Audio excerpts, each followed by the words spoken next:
ఎన్టీఆర్ జిల్లా గొల్లపూడిలో టీడీపీ కార్యకర్తలు మాజీ మంత్రి దేవినేని ఉమామహేశ్వరరావుకు అండగా ఉంటామని ధీమా వ్యక్తం చేశారు. అయితే మైలవరం ఎమ్మెల్యే వసంత కృష్ణప్రసాద్ ను వ్యతిరేకిస్తూ మాట్లాడారు. తాము ఎల్లప్పుడూ కూడా దేవినేని ఉమా వైపే ఉంటామని అన్నారు. ఈ నేపథ్యంలో మాజీ మంత్రి దేవినేని భావోద్వేగానికి గురయ్యారు. ఇక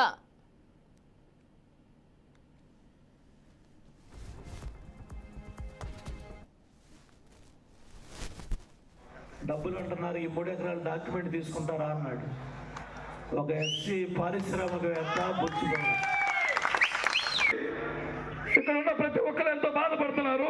ఈ కష్టం ఎవరు చెప్పుకోవాలి? ఒక మనోబాధ, ఎంత కష్టపడ్డామో ఏంటో అనే ప్రతి ఒక్కరికి ఈ బాధ అనేది. మీరు పొద్దున పూట ఏంటండి తినడానికి తిండి కూడా లేకుండా కారులో కూర్చొని భోజనం చేస్తున్నారండి. మీరు పొద్దున 9ంటికి ఇంటికి వెళ్తే క్యారేజ్ కట్టుకొని కారులో కూర్చుంటే నైట్ 10 అవుతూ 11 అవుతూ తెలియదు. నా ఫంక్షన్కి రావాలి, ఈ ఫంక్షన్ పరిశ్రమ ఉంది కొండపల్లి ఐడియాలో. వీరుడు, పట్టిసీమ ప్రదాత, పోలవరం నిర్మాత, జక్కముడి సాగర్ నీళ్లు తెచ్చేవాడిని మేము గెలిపించుకుంటాం, కానీ దద్దముని పారిపోయి హైదరాబాద్ లో ఉండేవాడిని మేము గెలిపించుకోము.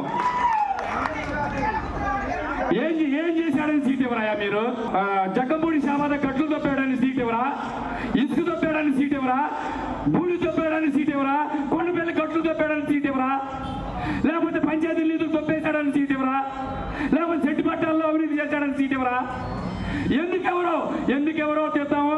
మీరందరూ ఆశీస్సులు ఇవాళ సగం విజయం మన ఉమా గారిదేనని మీరందరూ ఆశీర్వాదం ఇవాళ తేలిపోయింది.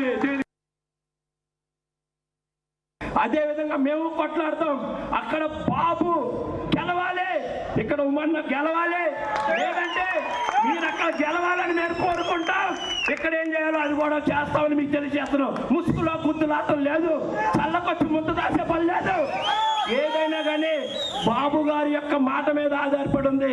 దయచేసి మీరు గెలవాలా, రాష్ట్రం బాగుండాలా, పిల్లల భవిష్యత్తు బాగుండాలా, రైతులు బాగుండాలా, మహిళలు బాగుండాలా, విద్యార్థులు బాగుండాలా అని మీరు 4.5 సంవత్సరాలు ఎంతో ఆవేదన పడ్డారు.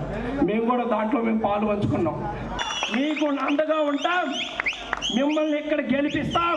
మళ్ళా మంత్రి నిరంతరం జనంలో ఉంటూ మరి ఒక ప్రజానాయకుడిగా ఆయనకి ఏమీ లేదండి. నేను తెలుసుకున్నది ఏంటంటే రాజకీయ పిచ్చి, అది తెలుగుదేశం పార్టీ రాజకీయ పిచ్చి. ప్రజలకి ఏదో ఒకటి నిరంతరం చేయాలి, నేను ప్రజల్లోనే ఉండాలనే కాన్సెప్ట్తో సారు నిరంతరం ఉన్నారు. మరి అలాంటి వ్యక్తి మనకి మన నియోజకవర్గానికి దొరకటం మనందరి అదృష్టం. ఎందుకంటే మన పిల్లలందరూ కూడా ఇవాళ శుభ్రంగా ఉన్నారు. మరి 40-50 బస్తాలు దిగుబడులు వస్తున్నాయి. సౌడు భూములు కూడా మరి సారవంత భూములుగా మార్చారంటే